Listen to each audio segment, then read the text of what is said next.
The evening sun cast long shadows across Miller's gas station as James Wilson's weathered hands gripped his walking cane. At 96, every step was deliberate, yet his military posture never wavered. The quiet Thursday evening suddenly filled with the thunderous roar of motorcycle engines. 5 massive bikes, gleaming under the station's fluorescent lights, surrounded the old veteran. Their riders, covered in leather and tattoos, towered over James's fragile frame. The biggest one, his beard thick and gray, stepped forward with a menacing grin. "Well, well, what do we have here?" he sneered, circling the old man like a shark. James didn't flinch.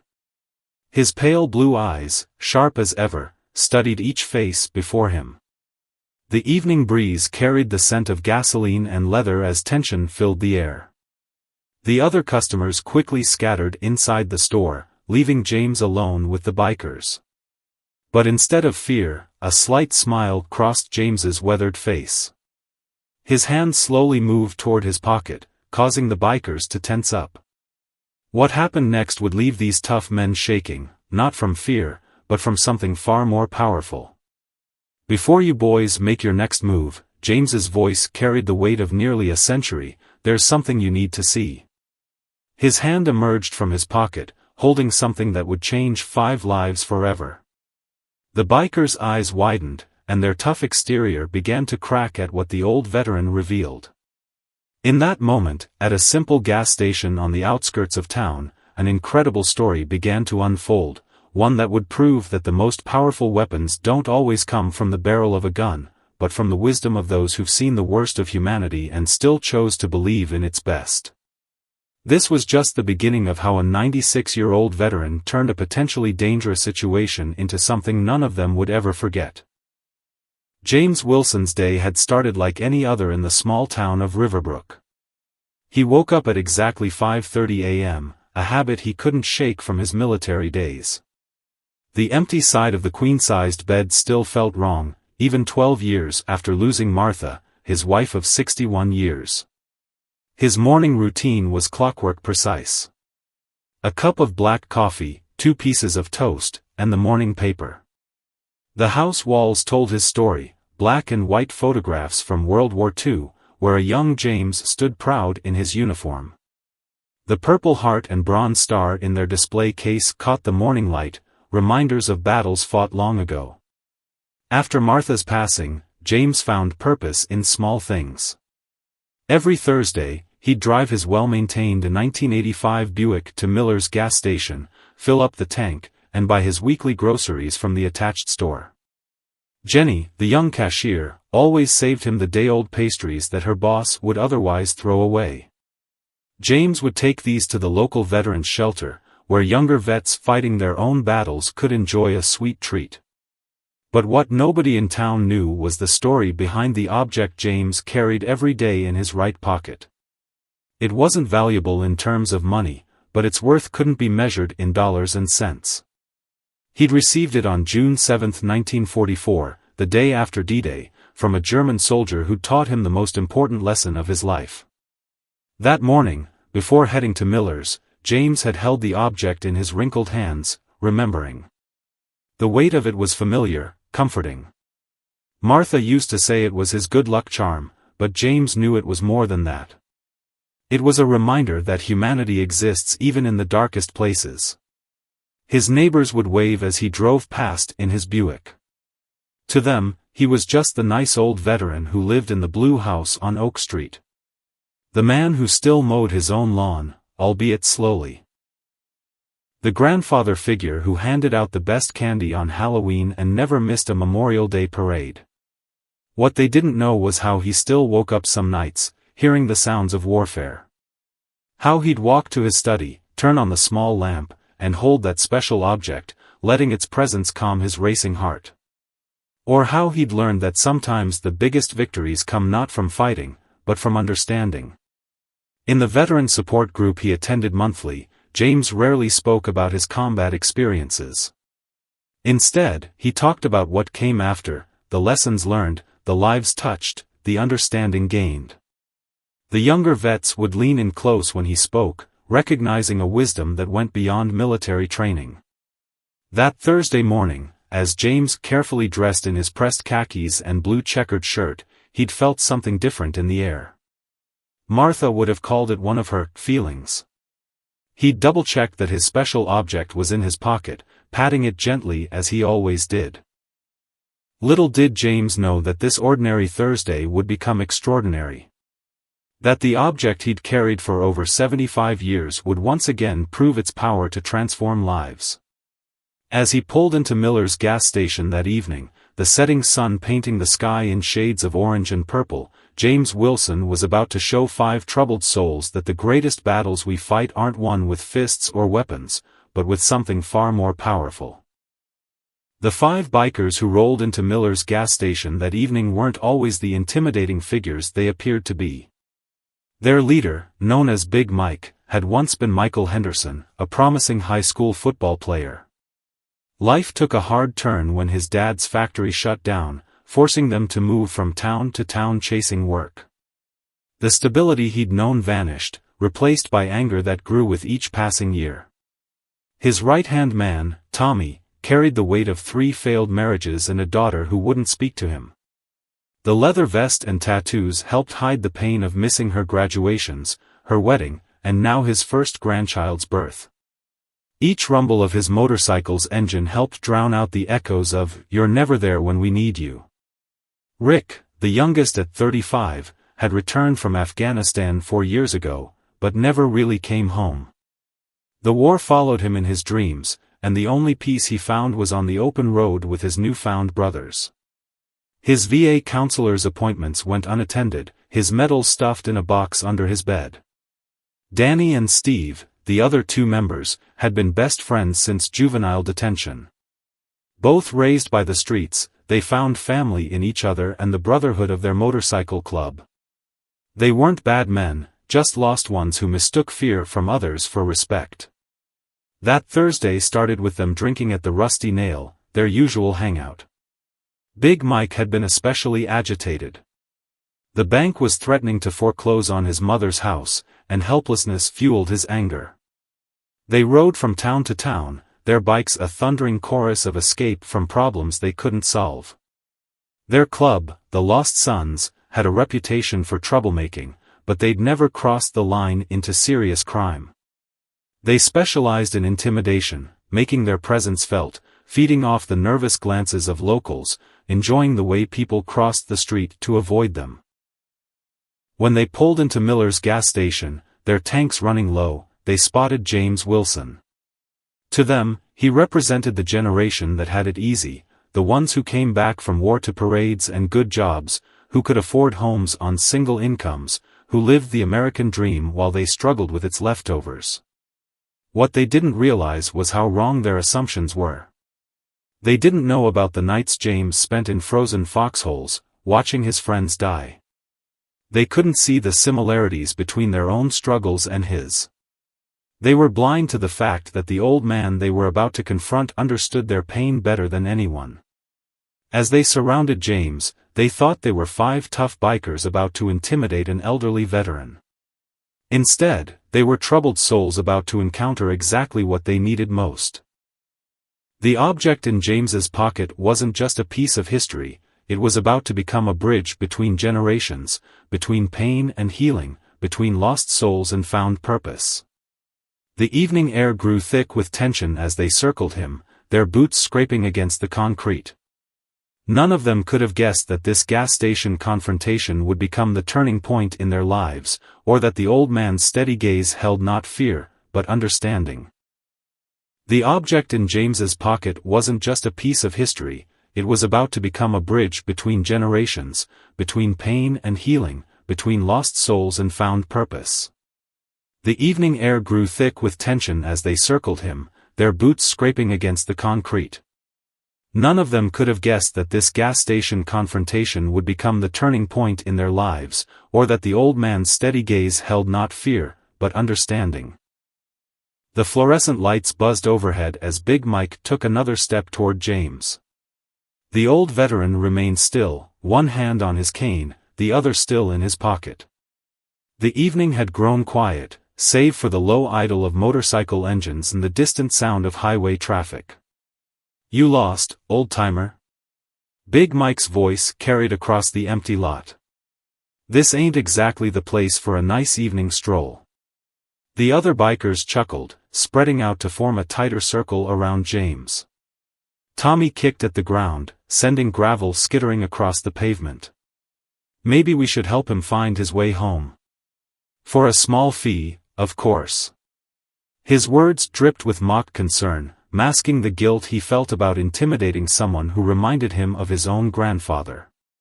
James studied each face before him, his blue eyes sharp and clear. "Actually, boys," his voice steady and strong, "I was hoping to run into some young men like yourselves tonight." The unexpected response caused the bikers to exchange confused glances. Rick shifted uncomfortably, his combat-trained instincts picking up something different about this old veteran. The way James stood, how he assessed his surroundings, it reminded him of his old unit commander. "Got a death wish, Pops?" Danny stepped forward, trying to maintain their intimidating facade. But James's calm demeanor was beginning to crack their tough exterior. "You boys remind me of some fellows I knew back in '44, James continued, as if they were all sharing a friendly conversation. "Same look in their eyes. Same pain hiding behind all that anger." Big Mike's face darkened. "You don't know nothing about us, old man. Times ain't like they were in your day. World's different now." "Is it?" James asked softly. "Let me ask you something, son. That tattoo on your neck, 'Forever Free,' what are you trying to break free from?" The question hit Big Mike like a physical blow. His hand unconsciously moved to touch the ink on his neck, the one he'd gotten the day his dad lost the house. Steve, usually the quietest, spoke up. "Listen, Gramps, you need to." But his words trailed off as James slowly withdrew his hand from his pocket. The tension reached its peak. The bikers tensed, expecting a weapon, but what James held made them freeze in their tracks. In the harsh fluorescent light, something metallic gleamed in his palm, but it wasn't what any of them expected. For the first time that evening, uncertainty crept into their postures. The object in James's hand seemed to hold their attention like a magnet, and the story it carried was about to shatter every preconception these five troubled men had about the old veteran before them. In James's weathered palm lay a tarnished silver lighter.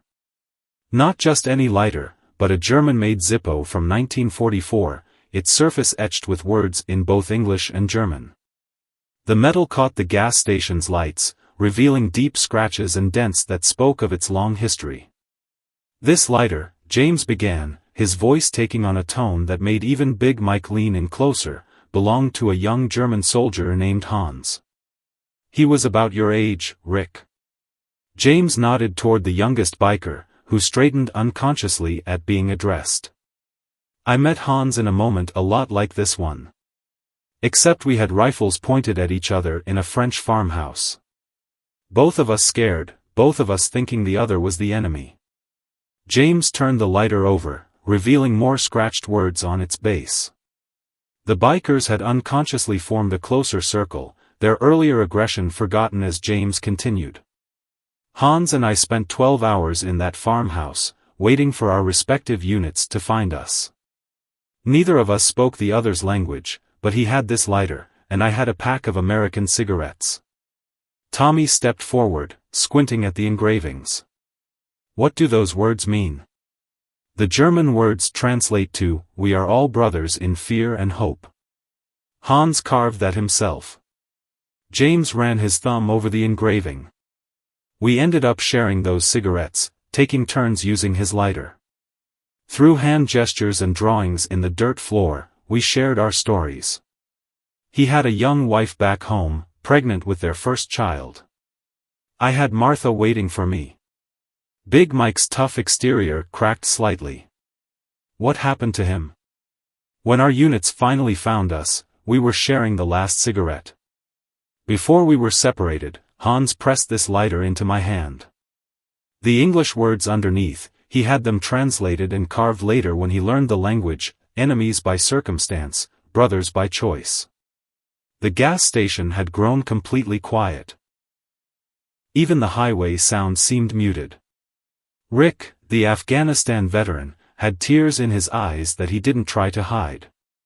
You want to know the real kicker? James looked at each biker in turn. 30 years later, I got a letter. Hans had spent years trying to track me down. He'd survived the war, had 3 kids, and wanted me to know that our 12 hours together changed his life. Made him realize that the people we're taught to hate are often just like us. Steve, who hadn't spoken much, cleared his throat. Did you ever meet him again? Yes, James smiled, the memory lighting up his face. In 1975, Martha and I flew to Germany. Hans and his wife hosted us for 2 weeks. His oldest son had become a peace activist, inspired by our story. That's the thing about choices, boys, they create ripples that affect lives for generations. The lighter caught the light again as James held it out. Take a look. But be careful, you're holding more than metal and fuel. You're holding proof that the moments we choose understanding over anger can change everything. As the lighter passed from hand to hand among the bikers, each man felt its weight, not just physical, but the weight of its story, its lesson. The object that had started as a potential weapon had transformed into something far more powerful, a bridge between past and present, between hatred and understanding. Big Mike's hands trembled slightly as he passed the lighter back to James. The tough biker leader ran his fingers through his gray beard, his earlier aggression replaced by something deeper, recognition. The gas station's fluorescent lights hummed above them as the evening grew darker. My old man, Big Mike's voice cracked, surprising his fellow bikers who'd never heard this tone from him. He had a lighter like that. Not German, just a regular one. Used to let me polish it every Sunday after church. He paused, swallowing hard. Lost it when we lost the house. Been angry about everything since then. Tommy moved closer, placing a heavy hand on Big Mike's shoulder. Remember what you told me when you found me behind the bar that night, after my daughter's wedding? You said we can't change what's done, but we choose what's next. Rick, who had been unusually quiet, stepped forward. His combat boots scuffed against the concrete as he addressed James. Sir, in Afghanistan, there was this local elder. He used to bring tea to our checkpoint. My buddies laughed at him, but he kept coming. One day, his intel saved our entire unit from an IED. He wiped his eyes roughly with his sleeve. Haven't thought about him in years. James nodded, understanding in his eyes. Sometimes the greatest acts of courage aren't in combat, but in choosing to see the human being behind the label we've given them. Danny and Steve exchanged glances, years of shared hardship passing between them in a look. Hey, old-timer, Danny spoke up, his voice softer than before. That store behind you, we've been making Jenny, the cashier, nervous for weeks. Coming in late, being loud. She reminds me of my little sister. Steve nodded. Maybe we could come by during regular hours. Actually pay for our stuff instead of trying to get the fear discount. The evening wind carried the scent of gasoline and oil, but the atmosphere had transformed. The circle of men was no longer predator and prey, but something closer to a gathering of wounded souls finding unexpected common ground. James watched as these 5 men, who minutes ago had intended to intimidate him, began sharing pieces of their stories. Tommy talked about his grandchild, whom he'd never seen. Rick mentioned the VA meetings he'd been avoiding. Each confession, each shared memory, seemed to lighten the weight they'd been carrying. You know what Hans wrote to me in his last letter? James's question drew their attention back. He said that lighter wasn't just about our story anymore. It was about the choice we all have, every day, to either add to the world's darkness or light another person's way. Big Mike looked at his reflection in the gas station window, seeing past the tough exterior to the scared boy who'd watched his father lose everything. "Sir," he said, turning back to James, would you come speak at our club sometime? We got more guys like us. Guys who might need to hear this." The request hung in the air, sincere and unexpected. James smiled, seeing not the intimidating bikers who'd surrounded him earlier, but 5 men on the verge of their own transformative moment. James leaned on his cane, looked at the 5 men around him, and said, "Let me tell you what happened after that night in the farmhouse. It's something I've never told anyone else." The bikers gathered closer, the gas station's overhead lights casting long shadows. A few cars pulled in, saw the gathering, and nervously drove away. But this group didn't notice, they were hanging on every word from the old veteran. 2 days after Hans gave me this lighter, my unit was caught in heavy fire. I was scared, angry, ready to hate every German I saw. But then I remembered Hans's face when he showed me his wife's photo. How his hands shook just like mine did when he talked about home. James paused, pulling an old, folded paper from his wallet. This was in the last letter Hans sent me before he passed. "Read it, Big Mike." Big Mike carefully unfolded the yellowed paper, his tough hands gentle with the fragile document. "My friend James," he read slowly, "we were supposed to be enemies, but in choosing to see each other as men, we became more than friends. We became proof that hatred is taught, but understanding is chosen." Rick wiped his eyes again. "In Afghanistan, we had this saying." "Son," James interrupted gently, "your hands haven't stopped shaking since I mentioned the farmhouse. When was the last time you talked to someone about what you saw over there?" Rick's tough exterior crumbled. "Can't talk to civilians, they don't understand. Can't talk to other vets, don't want to burden them." "That's exactly what I thought for 30 years after the war," James said. "Until Hans taught me that strength isn't in carrying the weight alone, it's in being brave enough to share the load." Tommy spoke up, his voice rough with emotion. "My daughter, she keeps inviting me to Sunday dinners. I keep making excuses. Feels like I've messed up too much to start fixing things now." James reached out, his weathered hand resting on Tommy's leather-clad shoulder. "Let me tell you what Hans wrote when I told him I was too ashamed to contact him after the war. Time doesn't heal wounds, James. Love does. And love only works when we're brave enough to give it a chance." The night had grown deeper, but none of the men noticed. Steve and Danny shared looks, remembering their own families they'd left behind. Big Mike kept staring at the lighter in his hands, seeing his reflection in its worn surface. "Boys," James said, his voice carrying years of hard-earned wisdom, "life's greatest battles aren't fought with fists or weapons. They're fought in here." He tapped his chest.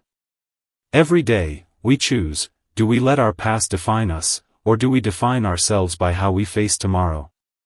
He looked at each man in turn. "Hans and I could have killed each other that night. Instead, we chose to see each other as human beings.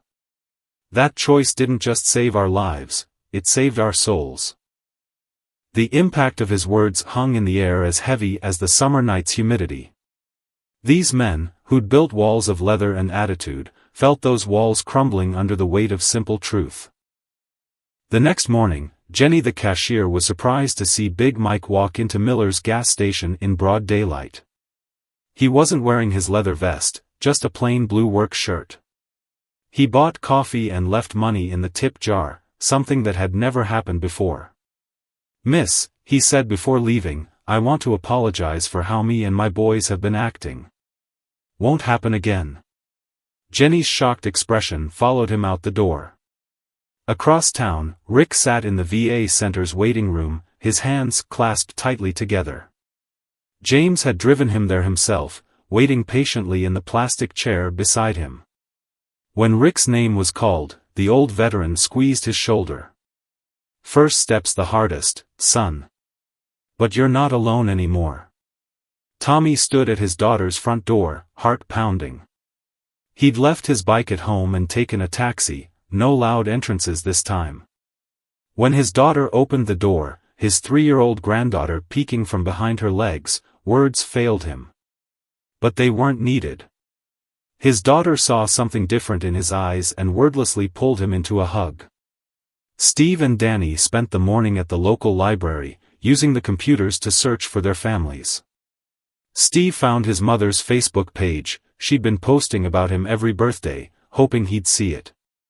Danny discovered his younger sister was teaching at a nearby elementary school. The Lost Sons Motorcycle Club underwent subtle changes. Big Mike cleared out the bar in their clubhouse, replacing it with a coffee station. A notice board went up, listing local job openings and resources for veterans. The younger members were confused, but something in their leader's expression kept them from questioning too much. James received visitors at his home that weekend. 5 motorcycles parked neatly in his driveway, their riders carrying grocery bags and tools.